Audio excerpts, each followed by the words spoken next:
Takeover now. The Burns Paiute Tribe speaking out about a YouTube video that showed militants going through tribal artifacts on the BLM property.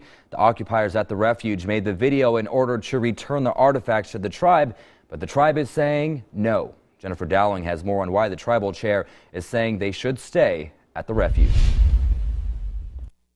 I want to show you how we found these things stored here. So you can see there's boxes of artifacts here. You can see there's some rat's nest in here. This is the way we found it. This video featuring Lavoy Finicum shows members of the militant group going through boxes of Native American artifacts while criticizing the federal government's storage system. This is how the Native Americans' heritage is being treated. They also invited the tribe to come and get them. But so far the tribe hasn't bit. Their presentation on the video was mainly for effect, you know, try to get a reaction out of somebody. Look what we're doing. We spoke with tribal chair Charlotte Rodriguez. She says through their tribal archaeologist, they already understood how many artifacts were there and how they were stored.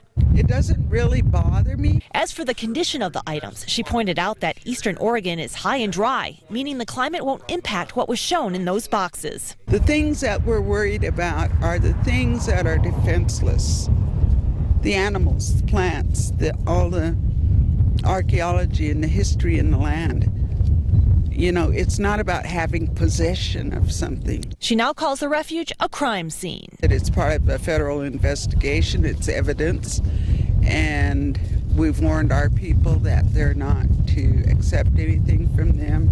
Then they become involved in the removal of artifacts. For some reason, they don't want to have a dialogue. Lavoy Finicum says it's disappointing. It doesn't seem reasonable to me.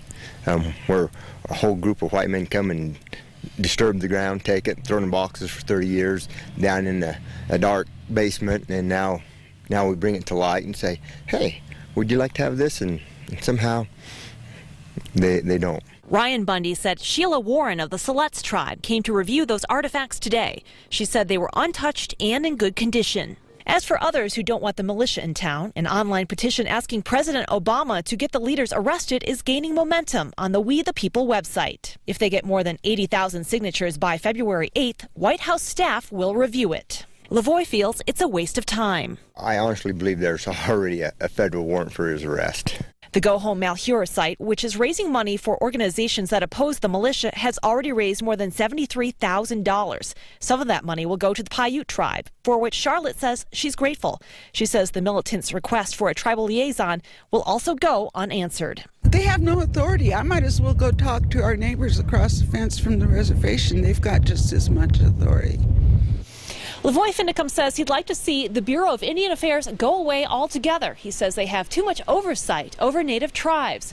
Also tonight, Judge Grassi canceling tomorrow night's 7 o'clock community meeting, citing safety concerns. Reporting in Burns, Jennifer Dowling, KOIN 6 News.